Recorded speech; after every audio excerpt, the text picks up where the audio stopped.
All right, it is our first playoff edition of Digging for Wisdom. There he is, main event, Matt Diggs. I am the Wizord. We are so ready. We are so ready. The OG over there. We are so ready for the playoffs to start. We've been preparing for it. We had like 4 or 5 districts that we were really perplexed about, but they all came to light. A lot of them came to light on Thursday, to be honest with you. And then we had a couple Friday blowouts, except for the one you were at. You were at a nice little rainy special that lasted until Saturday morning. Saturday morning. That's the best time to see football games. Saturday morning. I know you were mad because you're having to pay overtime to people. You're like, they're getting another day's per diem in here. We can't have that. They're gonna claim Waffle House at 1 a.m. for breakfast, for dinner, and all that kind of stuff. And can't have that, Wizzy. Can't have that. Exactly. I was working on Houston things, and I was following your tweets, and all of a sudden I saw a tweet pop up that said, I guess I'm going to have to put Forney in there with Arlington Martin as one of the bigger disappointments. And then I said, all right, let me get back to work. And I came back to it. It's the most amazing comeback I ever did see. I was like, what's going on here? Are you disappointed or are you not disappointed? He's probably disappointed I've been in him in three quarters, but then all of a sudden they're heading up to Wiley East. They're going to have a playoff game, and Coach Webb's heading home. Heck of a games, but that brings us to the top story, which is it's playoff season, and the playoffs are here, and we are having them Thursday, Friday, and we even got a little Saturday game in there as well. We have one Saturday game. I'll let you go that.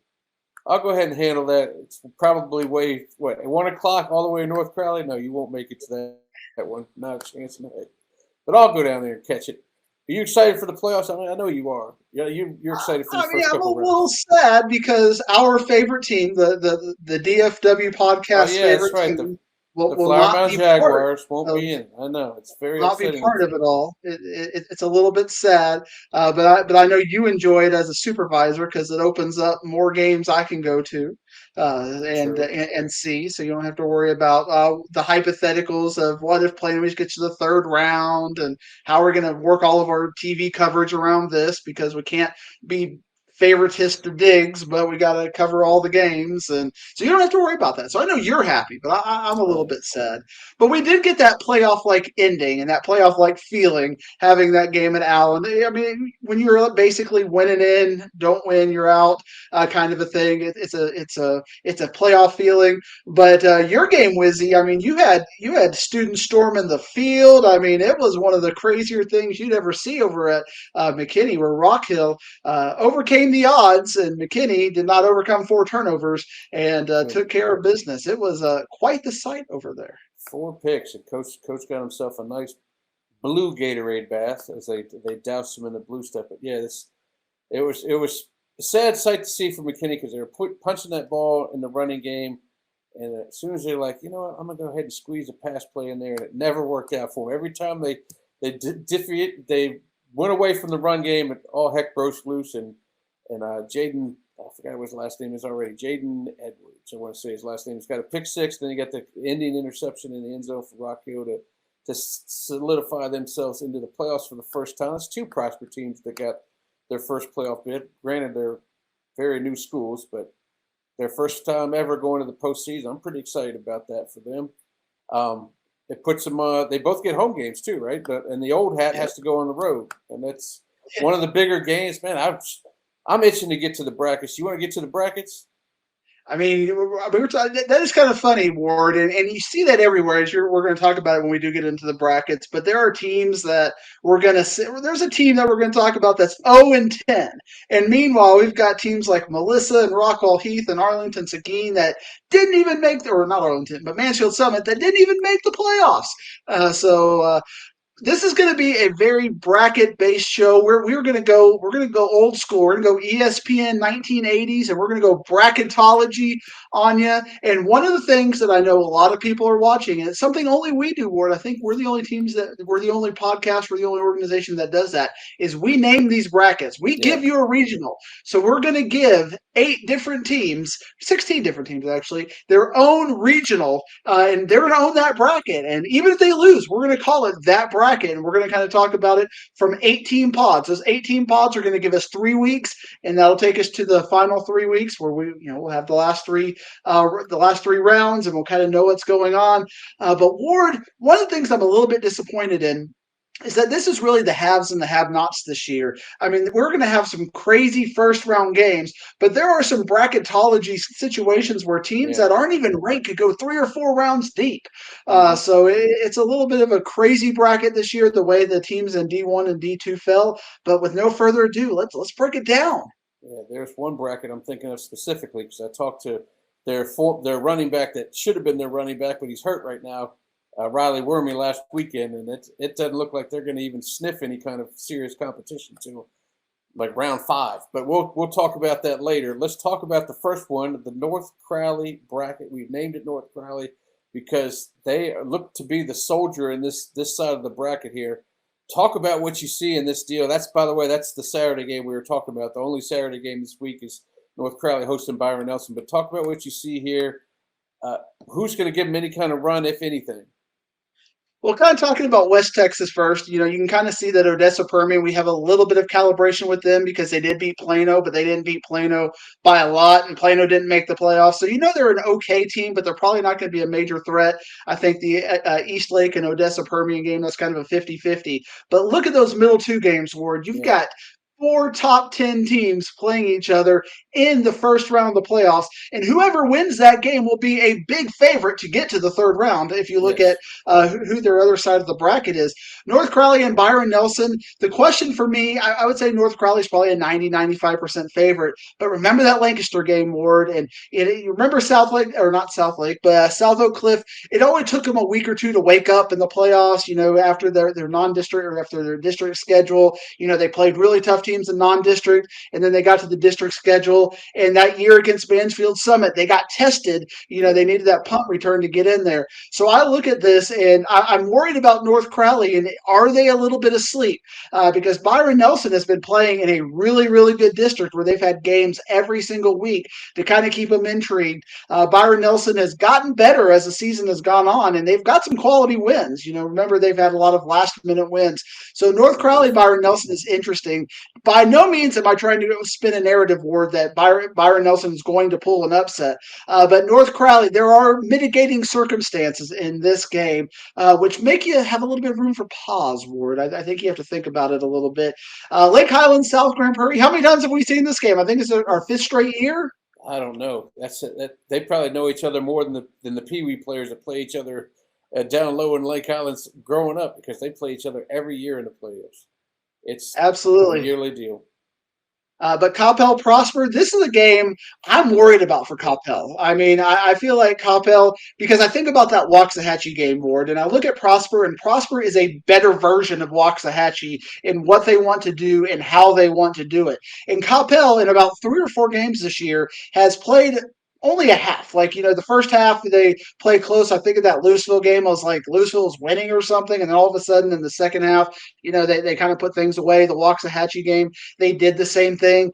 Can Coppell get focused and play 48 minutes? Because Prosper does not like being the underdog. I mean, I think pretty Yeah, much everybody's got Prosper as the prohibitive underdog in this game. And Prosper's only 2 losses are to Allen and Austin Westlake. So Prosper is not a team that is by any means a struggling team. You're talking about the 3 teams in Prosper all making the playoffs. Prosper is the best of those 3 teams, and they're yeah, the ones that are on the road when it comes to this. But because of Rock Hill making the playoffs, all of a sudden that bumps Prosper over here, and you have a first place team against a really close second place team.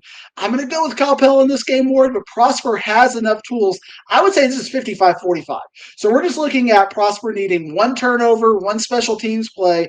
But the way Allen defensively kind of gave the game plan to beat them, I think Coppell can replicate that. But Coppell's got to play 48 minutes, and I don't trust Coppell playing 48 minutes. And then I think Lake Highlands will be a favorite over South Grand Prairie. But when you look at the way this bracket kind of pulls out, Ward, I don't think we're going to be talking about much next week. Whoever yeah. our 2 teams, I think Coppell and Prosper, North Crowley, Byron Nelson are going to be big favorites going to the third round, where those teams will end up playing each other to win potentially the North Crowley regional. So congratulations, North Crowley. You've got your own regional. Absolutely. And if you remember back our podcast, I guess it must have been week 4 or 5. As soon as Trinity beat Byron Nelson, I'm not going to say we stopped talking about Byron Nelson, but we penciled it into this game with North Crowley, and kind of slipped them under the radar from here on out. So they haven't been talked about. Now, granted, they haven't had to play.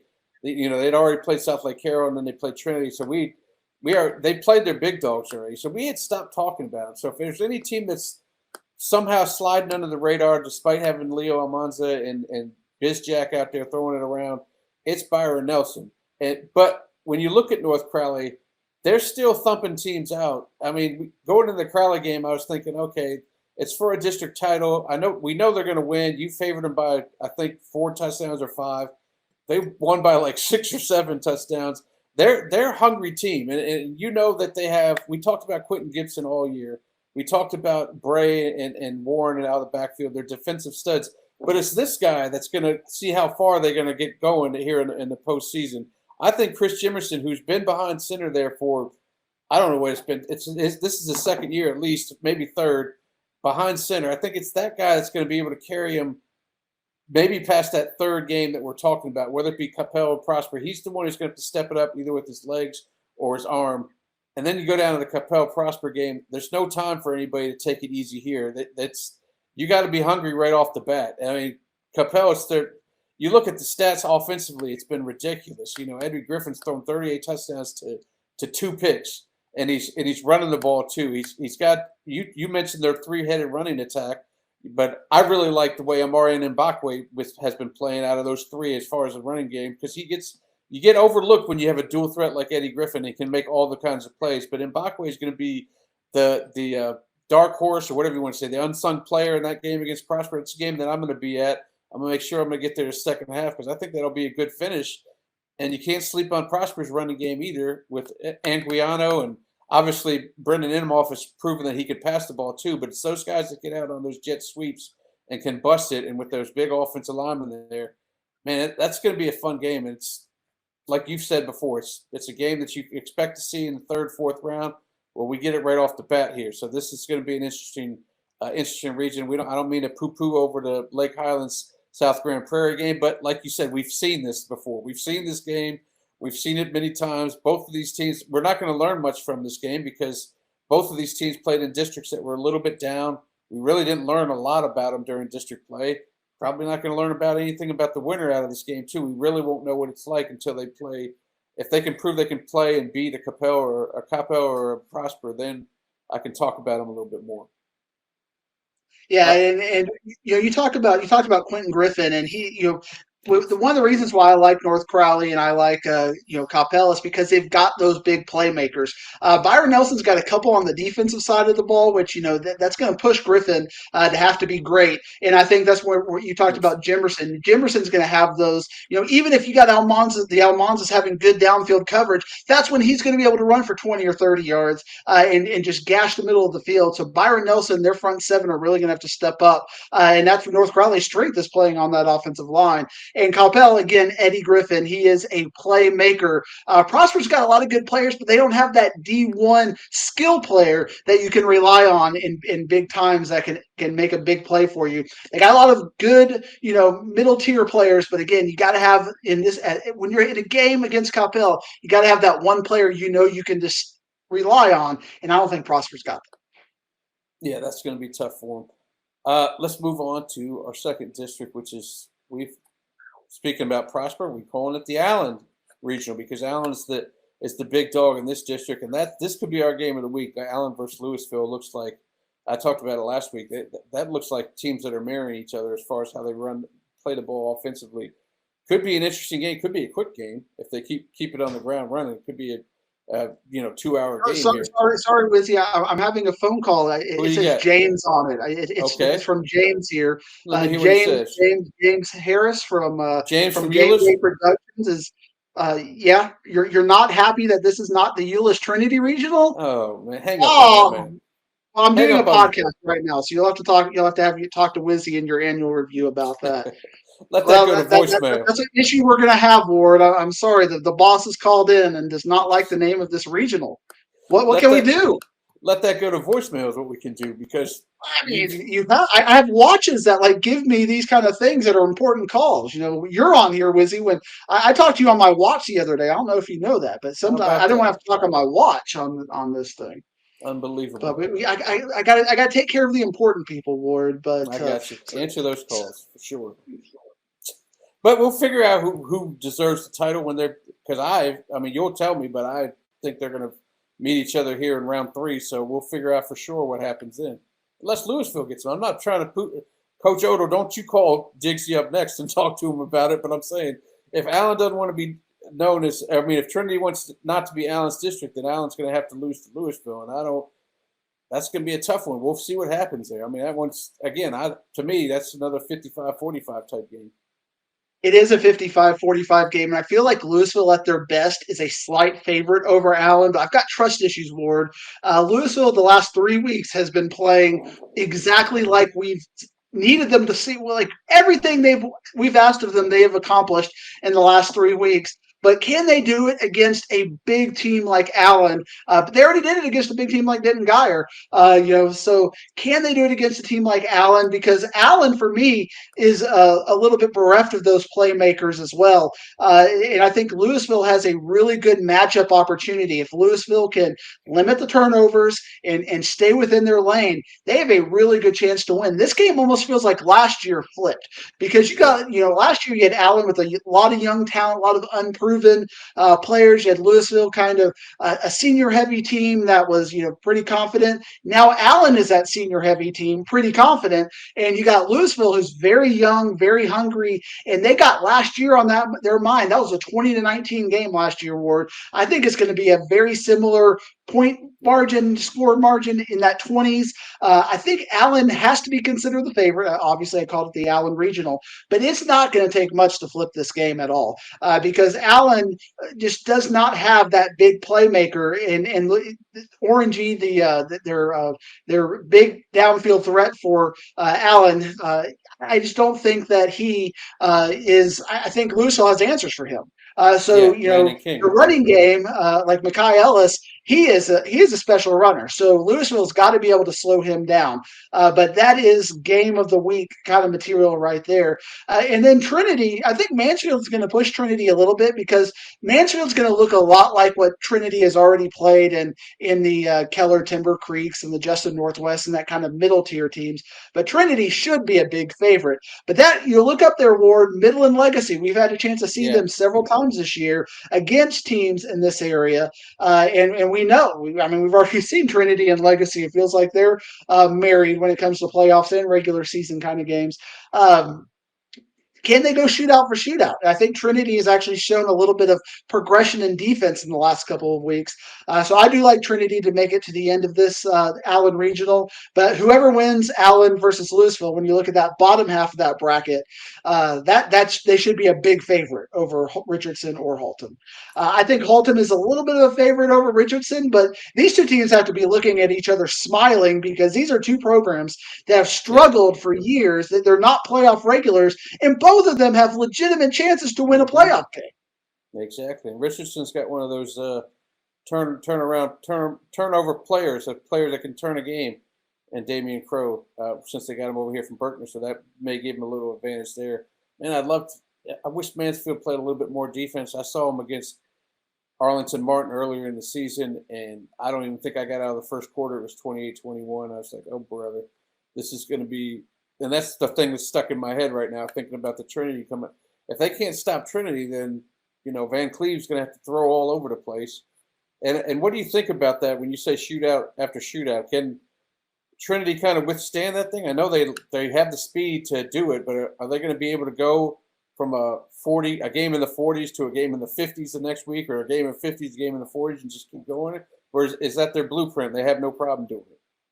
I think they have no problem doing it, but I think that's why it's called the Allen Regional, because at some point you got to play defense. And Allen has been able to play defense against those kinds of teams. And even last year, I think about how they played against North Crowley. And although that wasn't a defensive game, it was a shootout in the 40s, they were able to slow them down enough and play enough efficiently to get there. So I think Allen would thrive in that kind of environment. So I do think we're going to get Trinity and Allen in the third round of the playoffs.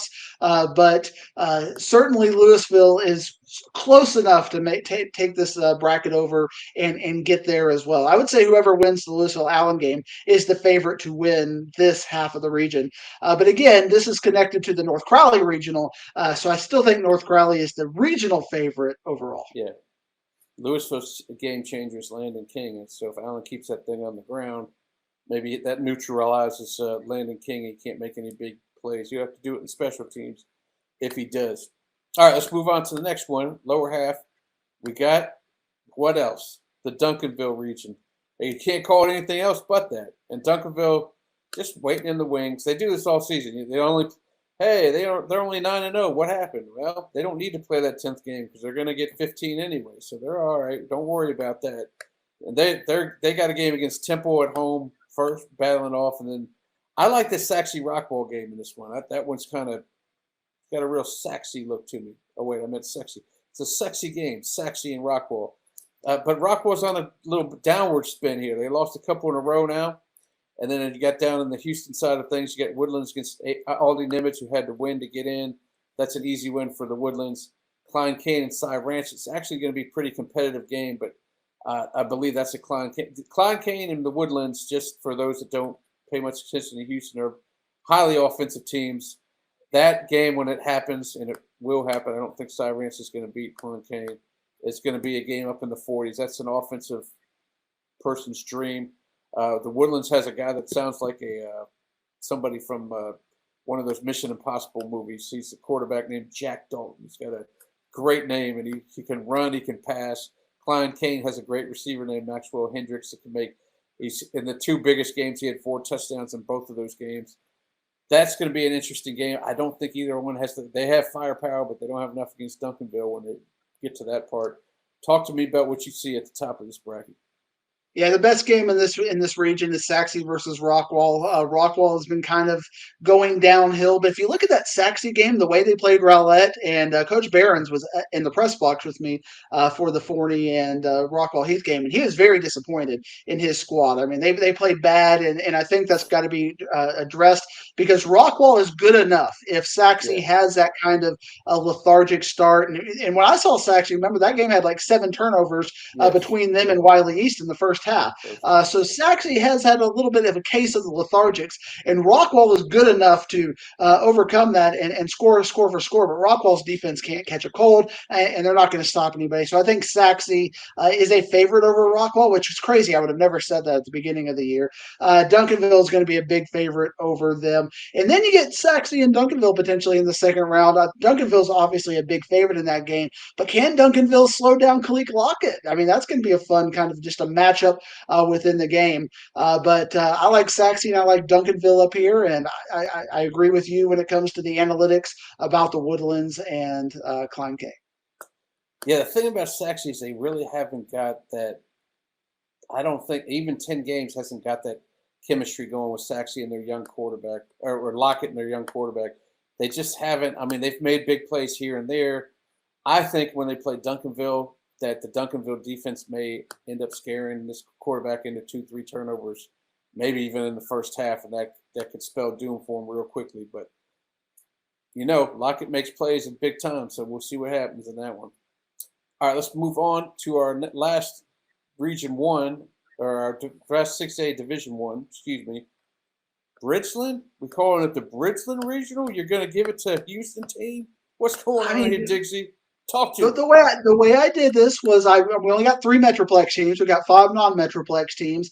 So I would use the highest ranked team. Wiley is not in the rankings. North Forney is not in the rankings. And Waxahachie is like number 13 in the rankings. So then I had to go to like the computer poll. And the computer poll had Bridgeland about 2.5 touchdowns better than every team in this district. So I'm going to call it the Bridgeland Regional. Maybe you've got some insight on Bridgeland from your experiences. But given that this is a down region, it's not going to take a superstar team to make it through this 8-pack. Yeah, that's absolutely. You're exactly right about that. Looking on the bottom half, and I'll let you speak on the top half.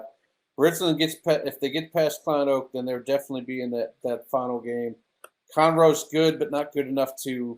They'll be good enough to beat Aldine Davis, but not nearly good enough to beat Bridgeland.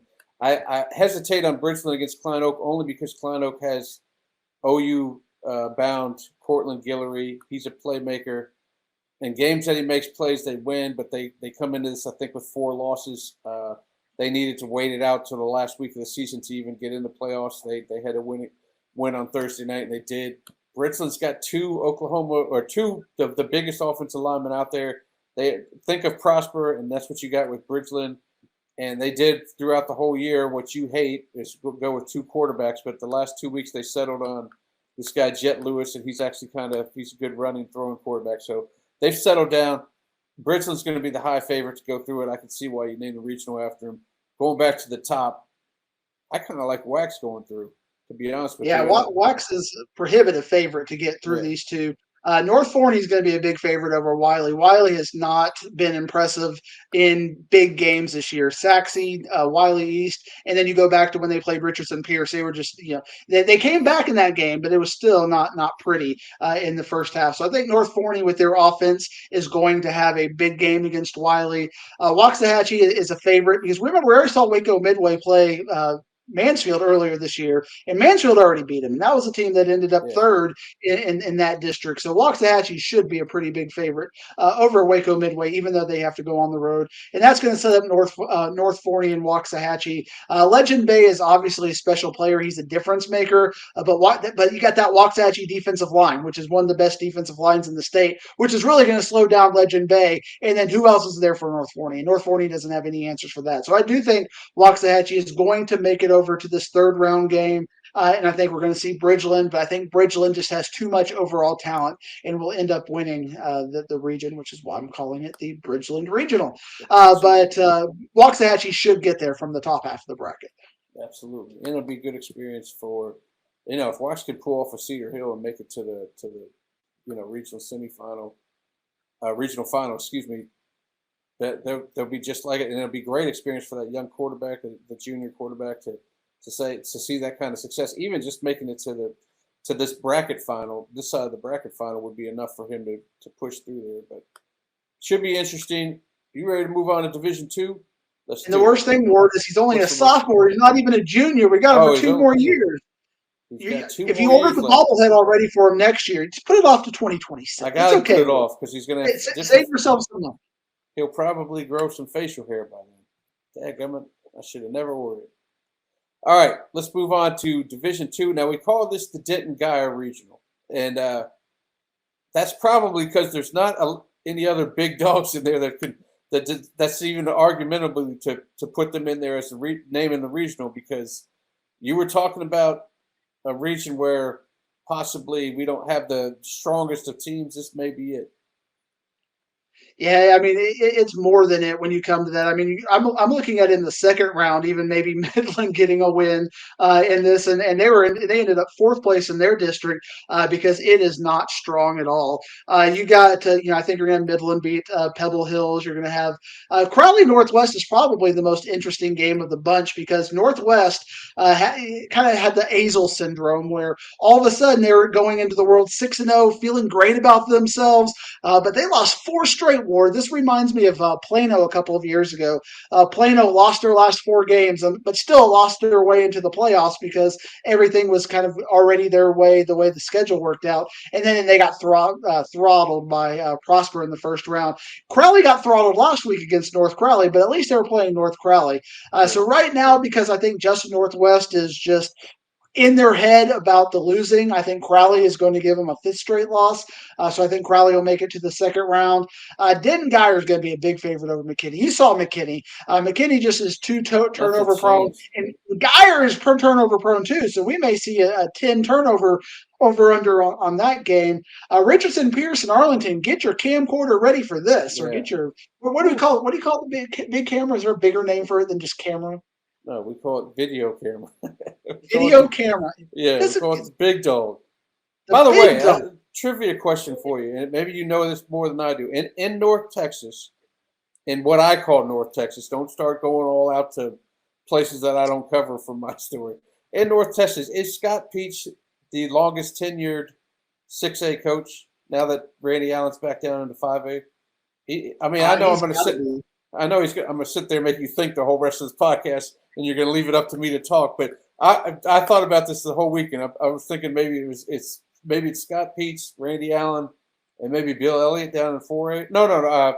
Kennedale's head coach has been there forever. I forgot his name already. I should know it. Richard something or another? Yes, Richard Barrett. Richard Barrett is the longest tenured one down in 4A. But anyway, you're exactly right about this one. I'm expecting it to be in the 50s, and I'm going to that one right after the Capel Prosper game. So let's have this thing still scoring by the time I get there. Actually, I may go there first. I'm going to flip it. Sorry. I'm going to go there first. Get your 10 highlights. Get my 10 highlights in the first quarter. Exactly. Yeah. Get my Isaiah Robertson and Andrew Casagrande highlights and move on. But yeah, that should be a thrilling one. But yeah, this is a shootout, like you were talking about when we were talking about Lake Highlands and South Grand Prairie. Because of the calibration and how bad they both played in non-district, it's really hard to give a little bit of an edge to this because, then you kind of go to superstars. You talked about Isaiah Robertson. Coleman Cravens is a great quarterback, but Richardson Pierce has that as well with Andrew Casagrande and Presley Harper.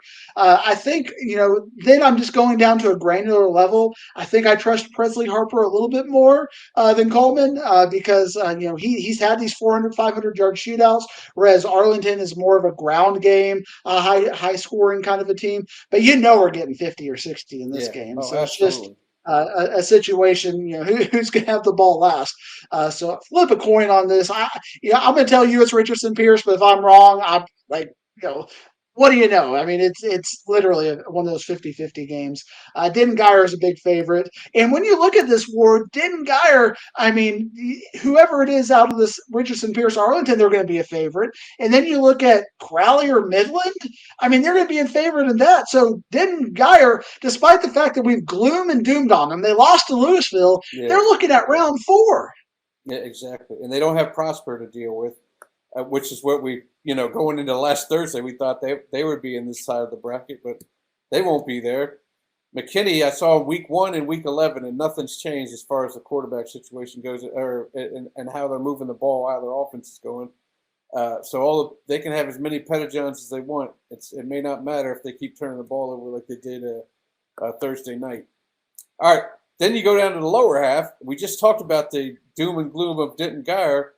Does that mean Southlake is, all the way to round 5? I don't see who's stopping them here. Pretty much Southlake doesn't, if you have Denton Guyer, who we have is like number 10 in the area, that's their top competition when it comes to anybody regionally or statewide. And Denton Guyer's not even state ranked. So Southlake will not play a state ranked team all the way through to the 5th round of the playoffs. So they have to be considered a big favorite, even though they, lost their running back, Riley Wormley. You look at the top, Friendship played Byron Nelson earlier, so they've got a little bit of Metroplex, moxie to them, but Southlake is going to be a big favorite over them. I think the most interesting game is that 5-6 game, Hebron Rock Hill. Give me a little bit of your perspective, Ward, because you were there. That's as good as I've seen Hebron play in the last 10 years. Yeah. Exactly. It was like they were the team that had to win that game by 10. The way they start off and just blew through it. Again, it was like the way they started off against Southlake Carroll for the first quarter when I text you, like, we got something brewing over here. And then I text you immediately, we don't have anything brewing over here. Just relax over there. But Patrick Creighton Jr. was on point. Their defense, stuffed them. They gave up one big long run. Granted, they ended up with 209 yards. When you know that one team's going to run all the time because the main receiver's out, then you're gonna be able to stop any kind of passing game. But Hebron looked good. They looked really good, and I think they look good enough to get past Rock Hill. I think it would be an interesting game between either Bowie or Jesuit. I'm interested to hear what you say out of that game. Well, we've already seen Hebron play Jesuit this year, and they absolutely destroyed them. Yeah. So, I think Bowie will be a little bit of a favorite. But again, it's one of those things. How many times do we say it, Ward, that Jesuit finds a way to win this game? It's like they look horrible all year, and then they get in the playoffs, and all of a sudden that quarterback, he gets a little bit, that accuracy gets a little bit better. Charlie Peters starts finding all the other guys, all of a sudden the little scat backs and the little X receivers and Y receivers are getting 100 yards. And Bowie's defense has been bad at times. I think back to their non-district schedule where they went 0-3 and lost to Keller and lost to Flower Mound Marcus and just really did not play well in some of those games. But then they got to get into this district and they looked really good in district. But again, it's also a function of who you're playing.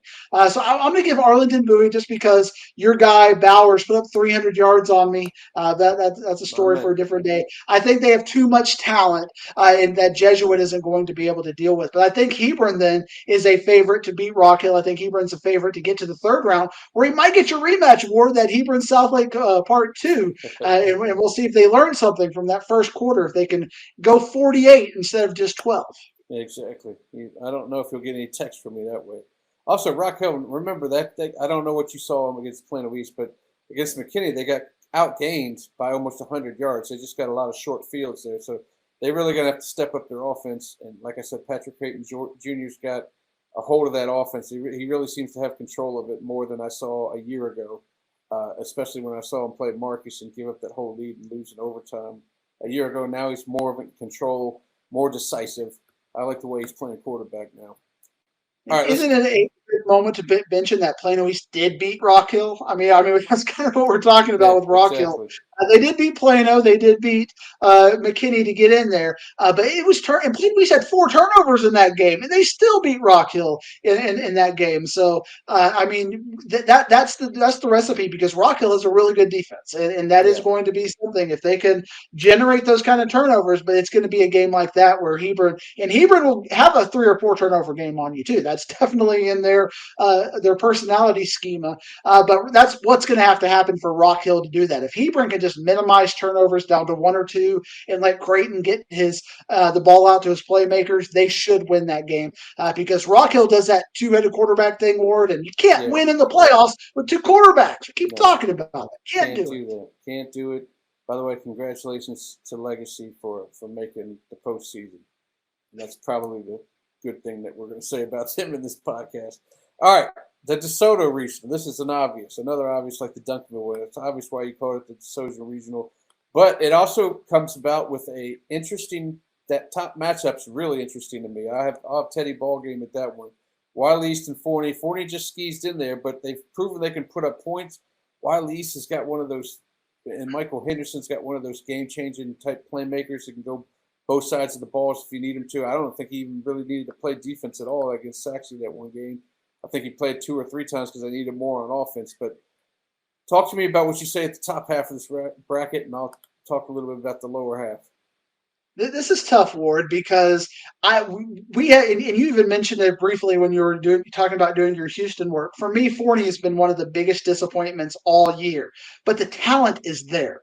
And and I wrote them off. It was 26-7 with about 10 minutes left in the third quarter in that game, and Forney scored 49 points in that last little pocket of window to completely flip that game over. I think it was 46 points. They kicked a field goal in there. 45 points, whatever the math works. But they scored 6-7 times in that second half. And then you start to really get granular on Forney. And Forney has lost 4 of their 5 games by 1 score or less. You get back to that Waxahachie game. That was a 1-score game. They beat Lake Highlands by 1 score. And then you kind of get into the fact that, Longview was the only team that beat them by more than 1 score. But we'll talk about Longview here in a little bit. North Forney, that was a 1-score game. Rockwall was a 1-score game. Rockwall Heath, that should have been a 1-score game, but they scored a late touchdown. I actually texted Coach Fleener afterwards, and I was like, Fleener, why did you go for it there? And then we just started talking about, you were there, Diggs. Why did you come down and see? He turned it around on me. Why did you come down and talk to me? So we didn't really get into the game management situation on that.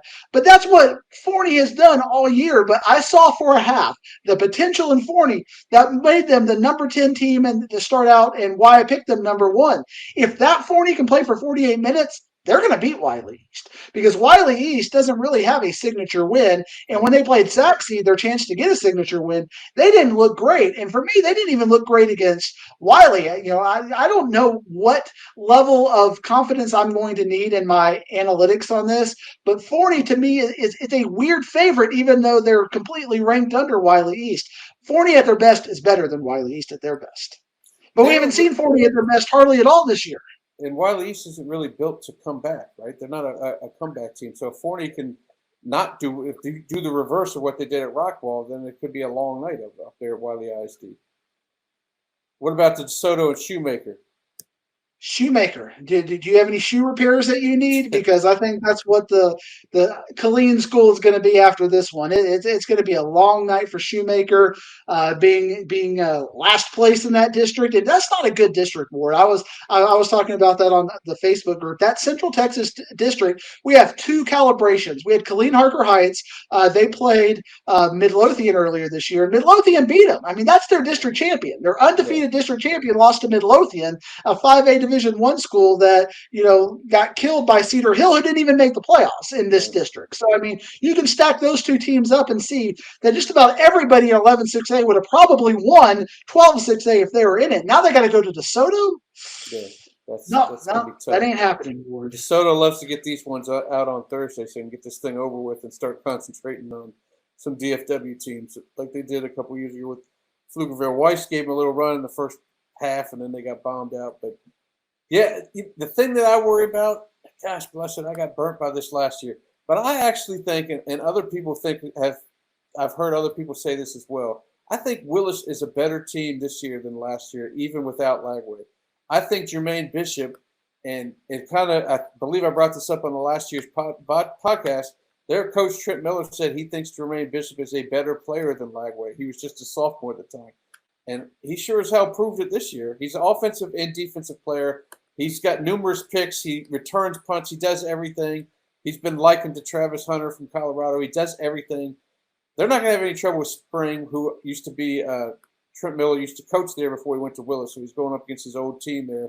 Spring had got the old South Grand Prairie syndrome from 2-3 years ago. They started off 0-5, and then they won their last 5 to get in the postseason, and then they're going to lose their last one because there's no chance that Willis will lose that one. Then we have Tomball and Cy Springs. Everybody remembers Tomball from the last couple of years. That Tomball teams from the last couple of years would scrap and crawl and get into the playoffs as a 3 or 4 seed and find a way, keep that bulldog mentality and go all the way to – they've made it to regional finals. I know they got beat by Cedar Hill in the regional final. They even made it to the state semifinal against Guyer and Jackson Arnold back in the day, or maybe it was Eli Stowers back then. But this team went 8-0 before losing, and then they finished up 9-1. They're playing Cy Springs. That game's actually kind of a 50-50 game. Although Cy Springs is on a little bit on the downfall, it's actually an interesting game, and it'll be going on Saturday down there in Houston. It's one of their lone Houston Saturday games. I don't know. I don't know if I like Tomball without them scrapping to get in the playoffs. I have trouble picking them. I'm definitely not picking them against Willis. I think we're aiming towards another Willis-DeSoto game, and you just have to check to me in a couple of weeks how I feel about that. I felt that they were playing a lot closer last year, and they did for a quarter maybe, and then they got blown out in the Alamo Dome. I don't know. Maybe I'll up it to a half this year. Maybe they'll play good for a half. But DeSoto seems like they're a different team than last year. But I've learned to not do that with DeSoto. Otherwise, I become the voice. I don't know what to say about that game. You're already the voice in Houston, apparently, with one of those Humble schools. But, I mean, but I'll say it if you won't say it. DeSoto is down relative to where they were last year. I mean, you can see that the fact they lost to North Crowley, the fact that they lost to Duncanville. And if Willis is better, and I will say computer-wise, they are better numerically. The numbers, the way they've won their games is better. They're positioned a little bit better state-wise. That's going to be a really, really good game. And, if they can get that game out in the elements or something, and, I think DeSoto is a beatable team this year, but they're still the favorites. They're still the state champions. And to be the man, you got to beat the man. You can't pick against the man until you pick against the man. And I'm not picking against the man yet. I don't see why you would. Yeah, let's go to the bottom half here in Division 2, Region 2. Obviously, it's called the Longview Regional. Okay, so it's another not DFW team. I know you're going to argue with me. Wait a second. All right, East Texas Longview is the name of this bracket. I'm going to go ahead and start with the Houston area teams here while you try to pull out a map and explain to me why Longview's not East Texas. Spring Westfield, we thought they might be down a little bit this year. They started off down. They have a new coach. Matt Meekins finally retired. But this one actually could be a dangerous game. Although College Park is the fourth place team out of 13-6A, they can score points. Westfield has been known to play in dogfights. I still can't pick against Westfield. Cypress Spring Woods and Klein Collins. Klein Collins is a very interesting playoff pick. You know, Klein Collins, their season ended week 10, and they had to wait it out. They weren't even in the postseason at week 10. They needed some things to happen. One of the things that needed to happen was Klein to beat Magnolia. Magnolia was penciled in as the last team there. All they had to do was win. Klein scores a touchdown with less than a minute left and decides to go for 2. They had tied it up. They kicked the extra point. Went for 2 and got it. Told Magnolia to go home. Klein Collins has got new life, and now they're going to get a shot here against Cy Woods.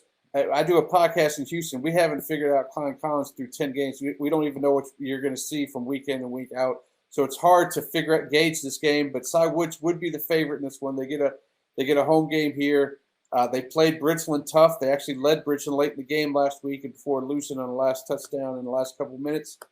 I picked Cy Woods in that one, and it's kind of a toss-up against Spring Westfield. So there's some tough teams down there. I don't know if they're tough enough to hang with Longview or Lancaster.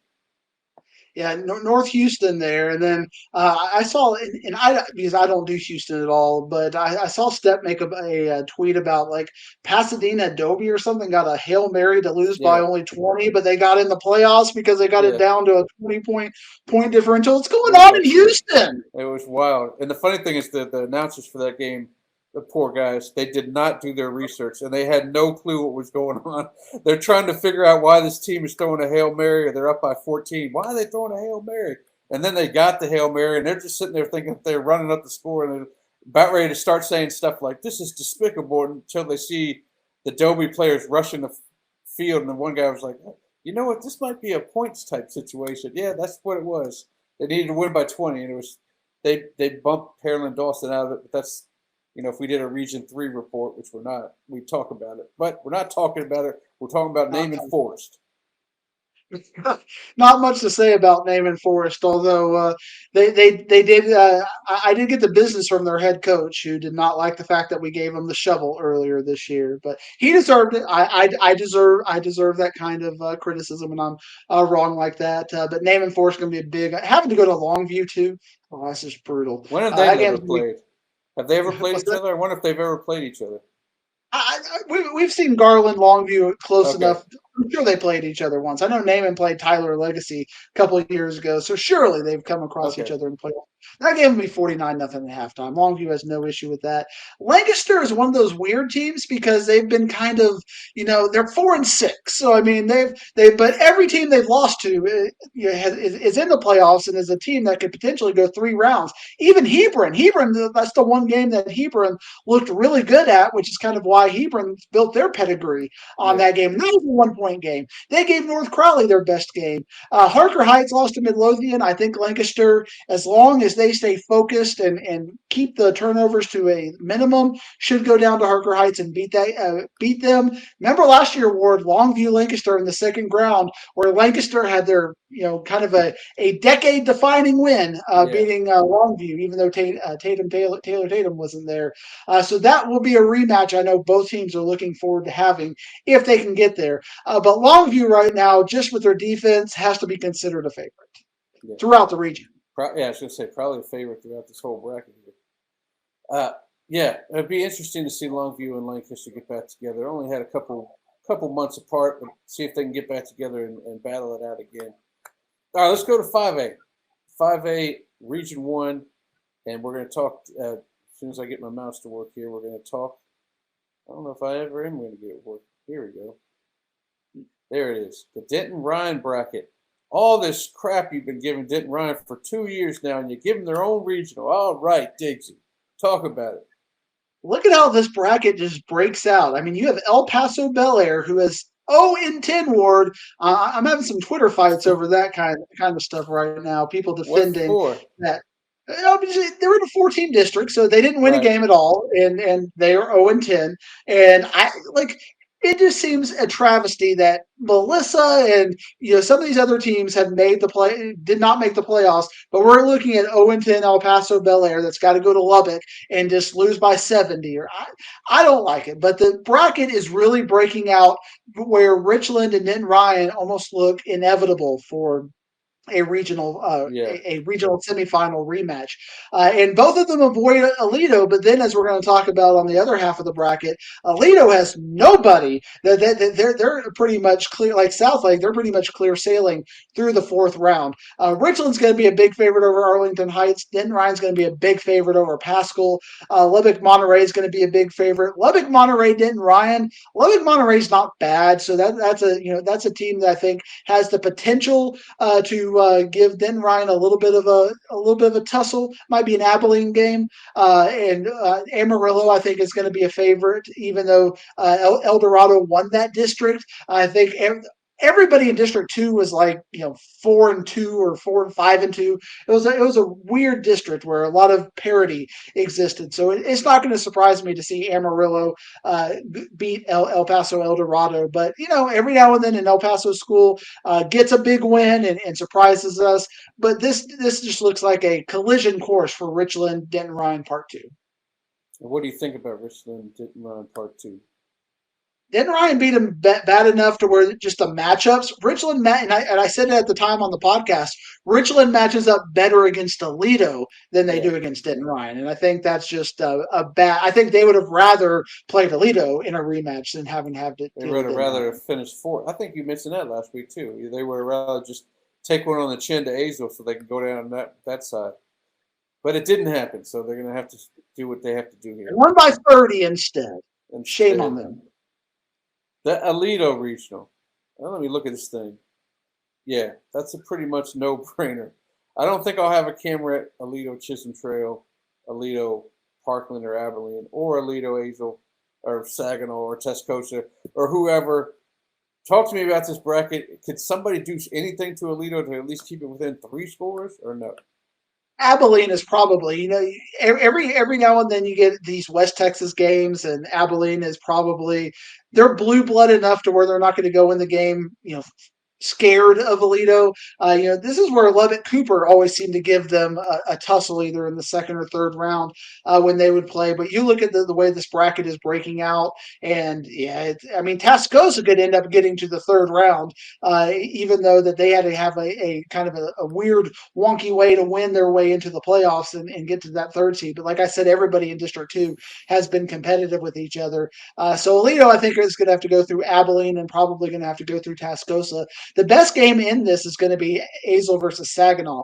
But just kind of like what I talked about with Justin Northwest, the fact that Azle has lost so bad and non-competitive in the last couple of weeks, and Saginaw is feeling themselves at 10-0, I think Saginaw is now a favorite for me over Azle. Whereas a couple of weeks ago, I would have told you I thought Azle would be a favorite over Saginaw. Saginaw is going to be they're going to end up being 11-0, and just an 11-0 team I have absolutely no faith in. Right, but they're pretty happy over there after the beatings they've been taking over the years to get in the district there where they not only can win but be in a competitive first round playoff game. They got to be happy about that. All right, let's move down to the lower side here, and we have the Frisco Lone Star bracket. They earned this regional by coming back from behind to beat Reedy and getting that 1 seed, and now they get the top spot. They're going to play a Thursday game against WT White. Interesting game, and this one to me is McKinney North and West Mesquite. Somehow a non-DFW team like Lake Belton got on here again. I thought we were done with them after the last 2 years, but they're in here against Midlothian. And then Red Oak and Cedar Park, that one's hard for me to read. Maybe you could read it better. I don't know a lot about Cedar Park except what they've done in the past. But talk to me about this bracket and how far you think Lone Star can go. Obviously, you think they can go to the regional final game because you named a regional after them. I'm not offering this opinion. I'm just sharing with what a Frisco insider has shared with me. But he told me that he thinks Lone Star is better without Davian Gross because it forces Carice Hoyt to do more, and when he does more, the team is better. And I haven't seen Lone Star enough to really know if that's true or not. It seems like a no-brainer. You lose a guy like Davian, and your team isn't as good. But you look at them, and really their offense has never been the problem. It's been their defense. If they they wouldn't have given up 65 to Wakeland, we would have been looking at 10-0 and nothing there. But then you look at this 8-pack, and who's even as good as Frisco Wakeland in this 8-pack? I think it's a very favorable kind of an alignment for them. I don't think they're going to win the region as a whole, but this half of the region is a very favorable region the way the matchups go. So they're going to beat WT White. I think Red Oak is a little bit of a favorite over Cedar Park, but Red Oak has played up and down. They play shootouts, so hard to get a good read on that. It wouldn't surprise me. I like West Mesquite over McKinney North. McKinney North losing to Frisco in that last week, I kind of let you know what McKinney North is. If it was Wakeland against West Mesquite, I was going to pick Wakeland. And at that point, I think Wakeland would rather be in this bracket than the other bracket, because all you had to do is get by West Mesquite. And they're looking at it as, we can beat Frisco Lone Star. We've already beat Frisco Lone Star. We can get to the fourth round of the playoffs. And if we get to the fourth round of the playoffs, we've already beaten Highland Park in the last couple of years. So give us this little bit of a window. Let's go with it. So I actually think they're disappointed that McKinney North lost this game and that they're having to go to the other bracket. And then Midlothian Lake Belton has been a game we've seen the last couple of years. You sent a camera crew out to this one last year, a couple of years ago. I got it from somebody else. I didn't send no crew out there. Crew was there, and they just let me have the stuff because I knew Midlothian. Love Lake Belton. You even gave one of their kids a bobblehead. What was that receiver? That is not true. His name was Hudson, right? Micah Hudson or something like that. You gave him a bobblehead. And now that you bring it up, I was at that game. On the big show. Not only did I send a crew, it was me that was at the game. Boy, my memory is leaving me at 53. This is embarrassing. I was at the game myself. God bless it. Anyway, that, by the way, if you want a quick game, I bet that McKinney North West Mesquite game would be a pretty fast game too. These are both running, or they got some hellified runners. Although McKinney North's best player may be Cam Powell, the receiver there. He's the one who's going Division I out there. But I like that one. That'd be an interesting one. Man, if you want to look ahead, what about West Mesquite, Midlothian? If Midlothian pulls it off, what do you think about that one? Yeah, I think Midlothian is a favorite over Lake Belton. I guess I'll throw that out there. Midlothian is one of those teams that, they're just one of those scary. They're 8-2. They lost to Cedar Hill, and that game was a little bit more competitive than we thought it might be. Then they lost to Highland Park. So their losses are good losses. But, they've also had a couple of games where, the game against Burleson Centennial that they shouldn't have won. So it's like I don't think they're nearly at the elite level that Highland Park and Lone Star are at. But in these kind of middle tier games, they're good enough to win these games. So I think they're going to beat Lake Belton. They beat Lake Belton the last couple of years, so they're all familiar with them. Their JVs have all played each other, so they know each other. I think Midlothian is going to be a favorite in this game. Gotcha. All right, let's move on. Holy cow, is Highland Park playing some good football yet again. They finally get themselves down to Class 5A, and we're starting to throw the word state contender around again. We couldn't do when they were up in 6A. They got themselves a nice first-round matchup at home. Wakeland Newman Smith is an interesting matchup. Creekview's no, it's not. Creekview's probably ran out of luck there. They won their first 8. They're probably going to lose their last 3 as they go up against Reedy. And then Burleson Centennial's going up against that hot running back at Georgetown. I can't remember his name right now, but he's supposed to be the hottest guy out there. Talk to me about this region. What do you think about Highland Park's chances of getting any kind of comp? I think it's crazy we're going to see Highland Park and Wakeland in the second round because you talked about if they would have gotten to that fourth round, this could have been a regional final. And remember, a couple of years ago, Wakeland beat Highland Park. That's right. Maybe that's on Highland Park's mind here. They're going to get the revenge 2-3 years later. It could be, they wanted to go back to 5A so they could avenge this loss. But Wakeland is playing really good football right now. Poor Newman Smith. I think Newman Smith is just going to get completely overwhelmed by Wakeland's offense. Highland Park's going to be a big favorite over Leander Rouse. Reedy's going to be a big favorite over Creekview. And you talked about Georgetown and the running back. Burleson Centennial, their defense is so bad. I think Georgetown's going to have a pretty favorable matchup against them. But I don't know if Georgetown's going to be able to beat Frisco Reedy in the second round just because Reedy's defense is really good. I think they can stop that running back and then force Georgetown to do other things. And I don't know enough about Georgetown, but all I hear, even the reading people I'm talking to, they're all talking about that running back. If we can stop him, we're Yeah. going to be okay. But even in looking at the eighth district a little bit, they lost like a sixth place team in this district, like 38-35, like one of the Leander teams. So Georgetown, they play up and down, and they lost to a non-playoff team in district. So Georgetown hasn't earned my trust. In fact, none of the District 8 teams have really earned my trust. So I think Highland Park's got a really good road, but that Wakeland game in the second round is the ultimate trap game. Yeah, it certainly is. And they have the deal where they know they can beat them. So Wakeland's probably going to throw that stuff up on some sort of bulletin board over there. Jet Walker's the name of that running back at Georgetown, by the way. Division 2 for 5A, a Lovejoy region. Now, when Lovejoy did not win district, even when they started the season, Todd Dodds pulled us aside and said, "Listen, this is not. I'm not coming in here and saying this is going to be me get to know the team. I'm going for a title right off the bat. It's not going to be a year two thing. It's going to be a year one thing. And for Diggsy to give you a regional name here, that tells you he's got a little belief in you as well. So, talk to me about this one because my eyes are right there at the bottom of this thing. That looks like one of the best games of the first round. Colleyville Heritage and Anna. I know my man Pat Doney's picked it up already as his little Friday night game of the week. Talk to me about these district matchups. To be fair, I don't have high confidence in this. I mean, just Lovejoy is my highest ranked team, but you've got I think I had Lovejoy 3, Colleyville Heritage 4, Anna 5, Timberview 8.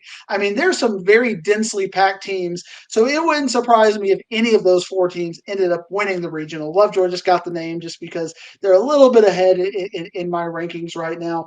Timberview is a very dangerous matchup for them. I think Timberview with that defense, every time Lovejoy has played a defensive game, think of the Highland Park game, it just doesn't look good. Like when a team can slow down Lovejoy, they're beatable. That is a very tenuous first round game for Lovejoy. I may go check it out just because I think Timberview could certainly win that game, but I think the best game is the game that your eyes went to, Colleyville Heritage against Anna. I'm taking Colleyville Heritage slightly, but man, Anna's offense. When Colleyville Heritage has had to play good offenses this year, think Argyle, think Richland, they get beat. Now they're scrappy and they stick in there. Is Anna's offense as good as Argyle and as Richland? I feel like even though they've got the talent, they've got Chumley, they've got Williams, they got Zay. I don't think they are as good as those two. So I think Colleyville Heritage is going to have enough defense to slow them down. I think you keep this game in the 20s and 30s, Colleyville Heritage can win it. You get it up into the 40s and 50s, Anna is good enough to win this game. Yeah, if it gets to the 40s or 50s, and I'm not just good enough, I would go ahead and say Anna would win this one if it gets up to that way. Boy, I wish Braden Blewett could play in that one, but there's nothing you can do about injuries. It's the old bobblehead jinx. You get a bobblehead, you're bound to get hurt. I said that to Chris here. He's probably upset at me. You're not going to get hurt, Chris. You're good. He's all right. All right. The Argyle Regional, and they absolutely deserve this name because of what they did during the regular season here. They get to play their old foe, Emerson, in the first round. And then how about the game at the bottom there? Seguin, who was our darlings throughout the year, then we kind of gave up on a little bit, and then they came right back. And Joe Gordon got to get splashed with some Gatorade because they made the postseason against Prosper Walnut Grove, who has just been lights out in their first run through here in the UIL. Hayes Hackney, holy cow, they got your boy Cam Newton running the ball. That was a fun game I was at in week 10 with their offensive power against Melissa. That looks like a fun game. I think Walnut Grove will pull it out, but it still looks fun. Your thoughts on Emerson and Argyle? Because I told you what I thought about McKinney at the very beginning and at the very end. That not much changed in the middle for me, from my eyes. I wasn't a big fan of Emerson in the beginning, that first game against McKinney, but I have not seen him since. Your thoughts of that? Do you think they've gotten any better here as they take on Argyle? One thing that somebody reminded me of, and I just didn't realize it, was their quarterback, DJ Shelton, actually played as a sophomore, but then when Mike Hawkins came in, he took a back seat. So he actually played 2 years ago, but obviously with Hawkins in there, you let him play, and then he's back at quarterback as well. But he is the key to this. When he plays good, Emerson is a great football team. Their linebacker that got hurt is back. So I mean, they're Emerson is as healthy as they can be. But Argyle, I just feel like depth and there's not a weak part of Argyle. You can't look at anything and go, oh, that's a deficit. If there's one small thing that is a little bit of a deficit, it might be their secondary, which is why a team like Walnut Grove might have a really good chance to knock them off in the third round. But Argyle, I think, is going to overwhelm Emerson. Emerson, I think of that game against Lovejoy where they just lost 48-7.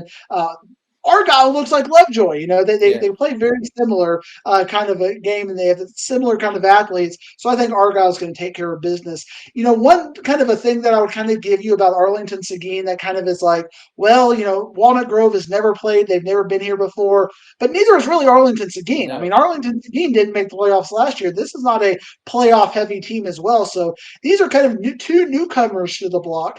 So I think that that's going to benefit Walnut Grove in this, that really they're going to be looking across the field and go in a team that doesn't have playoff experience either. One thing I would kind of alert you to when you look at this regional award is think about Lubbock Cooper. Lubbock Cooper already beat Lovejoy earlier this year. But then Lovejoy, at Lovejoy. So Cooper certainly has the experience to do this, but when I've been kind of keeping an eye on them over in District 2, they have not played well in District. So I don't know if they've got some injuries or what's going on over there. This is not a Lubbock podcast. I will not even claim them a North Texas ward. So it looks like Lubbock Cooper has fallen off from the team that beat Lovejoy. But that's still obviously a team to keep an eye on because Lubbock Cooper has had good success, not winning against Aledo, but they've had good success against Aledo in the past, and they beat Lovejoy this year.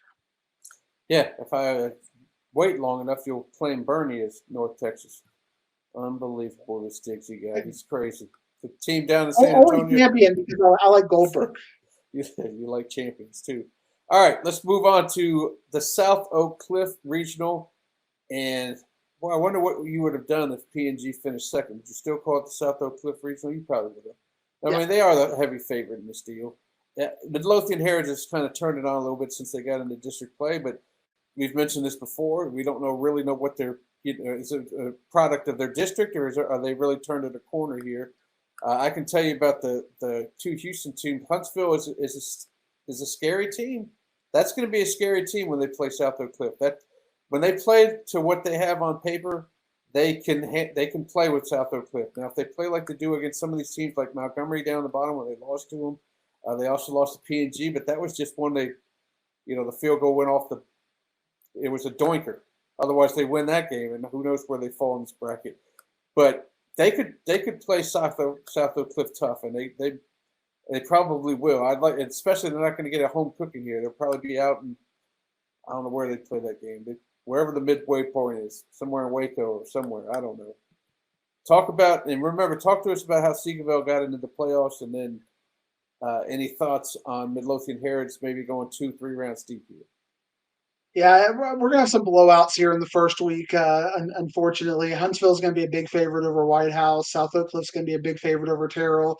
Marshall and Montgomery, if I knew anything about them, I'd talk intelligently. I will tell you that's a computer 50-50 game. So that's about the only game you can kind of look at and go, okay, that's a competitive game. Midlothian Heritage is going to be a big favorite over Seagoville, but Seagoville, and it was really the fifth place team in this district. But like we talked about last week on the podcast, Samuel ended up forfeiting. Seagoville versus Adamson ended up being a really good game, 22-17, and Seagoville made it in there. But man, Midlothian Heritage is going to win that. They'll be up by 50 in the first half, or we're going to be doing game management in that half. But really, the second round in this regional is where business is going to pick up because Midlothian Heritage against whoever they play, Marshall or Montgomery, that's a 50-50 game. Mm-hmm. And I think Huntsville against South Oak Cliff is a 50-50 game because Huntsville has shown they have a high enough ceiling to compete.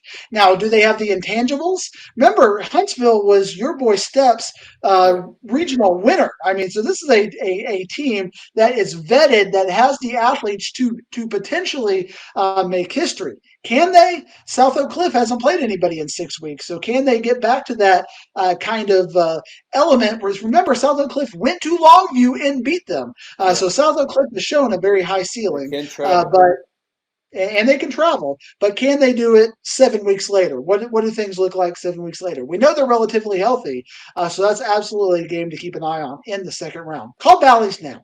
Get that game Call reserved. them. Maybe I'll send my guy that lives in Wax to it, wherever it is, wherever that game's going to end up being played. It'd be interesting. Do your little triangle deal and see where it winds up. All right, last district to talk about, last region, should I say, is the Texas High region. Texas High has been playing some high level football.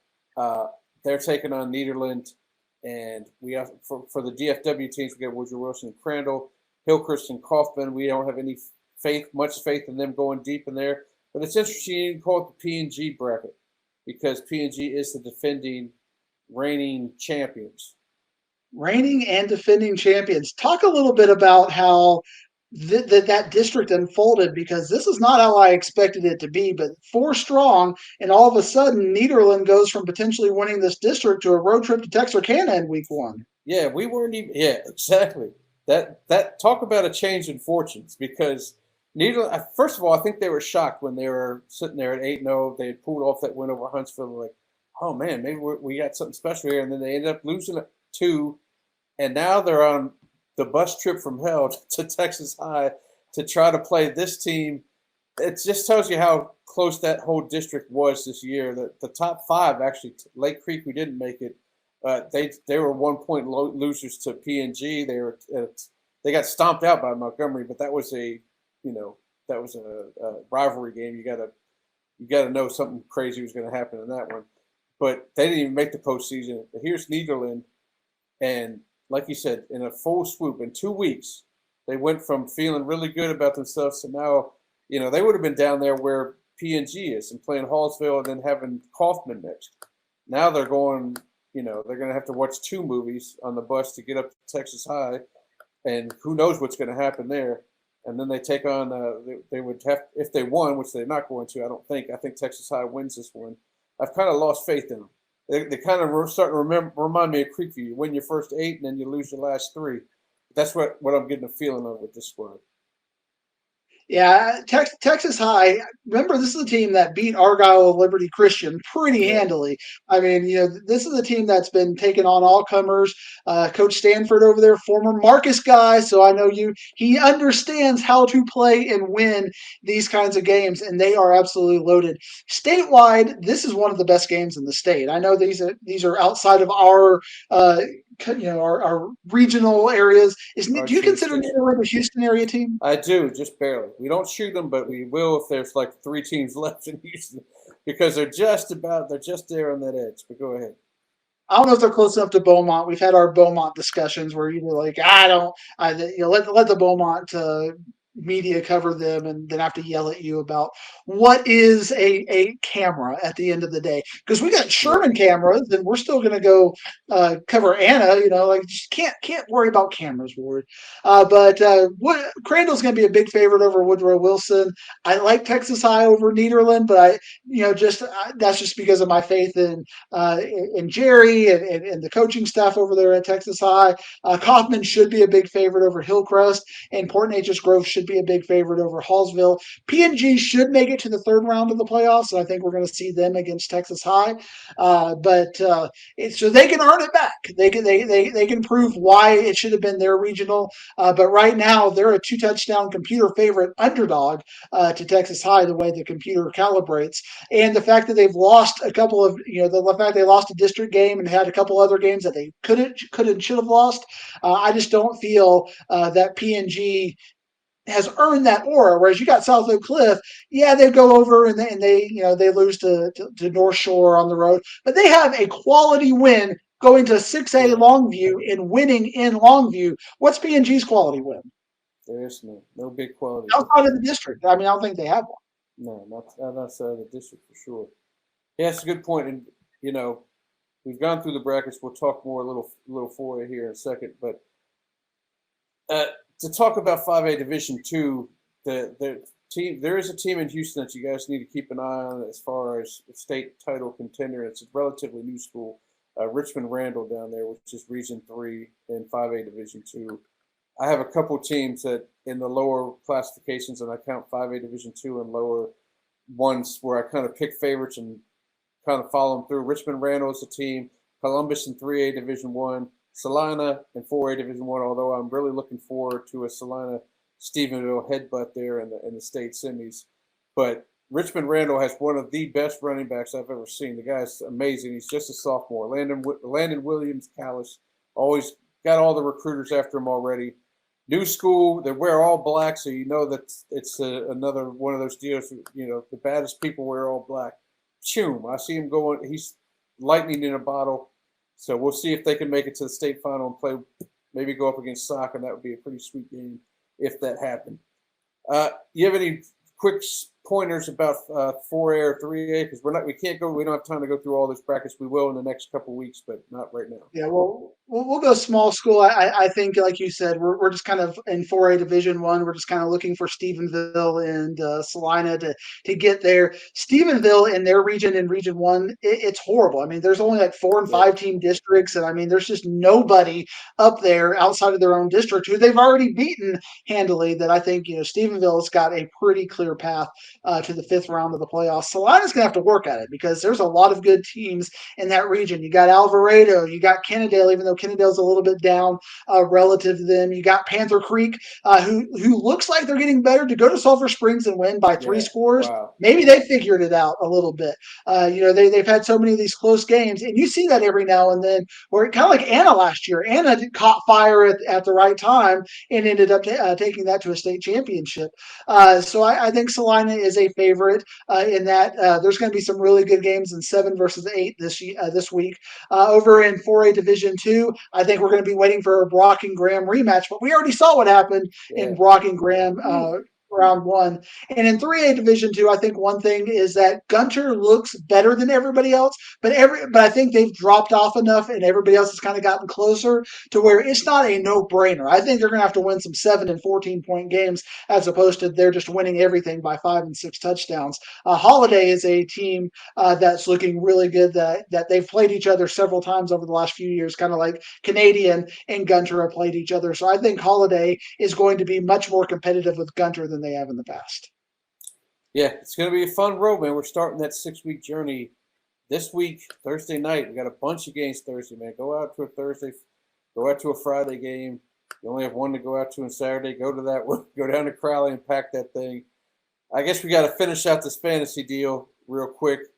I actually get to go into the off season with a win. You always tell me if you're not going to make the playoffs, which at 4-7, I'm not going to any kind of playoffs. Go in something to build on. So I got Go to an El Paso district, an El Paso fantasy district. You would have made it, Ward. 4-7, get to second place. That's true. I would have stomped all over that 0-10 team. 23-point win thanks to one running back who got me 296. Bowers. Gooch didn't give me anything. Your guys were consistent for you, but I just had way too much for the one guy. So I got out of there with the win. That was fun. We're going to do that next year, I hope. We'll keep doing it. Hopefully I'll make it a little bit more competitive. We're always going to have a winner because it's 11 weeks. I doubt we're ever going to have a tie. Maybe we will have a tie. Wouldn't that be something? You'll come up with some crazy rule if we both end up with 526, you'll come up with a rule. Well, I actually won because Plano East has a coach that was on some sort of Plano East thing that puts you on the winning board. But that was fun, so we'll do it next year. Next week, have you decided on games? You still deciding on games this week? You haven't decided? Still deciding on games. Thursday is looking. I'm trending toward maybe Sunnyvale versus Caddo Mills at Wiley. Friday, or maybe Aubrey and Kimball is on it. Friday, I'm trending toward Lovejoy and Timberview just because I haven't seen Lovejoy at all this year. So let me get a little bit of the eyeball test there. Go talk with Coach Dodge because we both won our THSEA awards at the same time. They said we're both done, and here we both are back here, just neighbors, same zip code, same zip code, Ward. 75002. We're together here in the same place. And Saturday, I'm not going to go with I'll just follow you for that. Or I'm sure it'll be on some sort of streaming TV kind of a thing. So I'll check it out. Somebody will be there for you. But I got to get ready for our podcast on Sunday. We got to take care of it and get those small schools and update those brackets. Exactly. That was fun breaking them down, man. Bracket, you throw a bracket at me anytime, I'm into it. can be a pickleball bracket, rugby, anything. If there's brackets involved, I'm on it, like Neil Bonnet. So I appreciate it. Hey, next week we're going to talk. We'll only have 5 weeks left next week. We'll talk about the area around. We'll see who's still alive and who's not. So we'll break it all down for you. We'll be digging for that wisdom.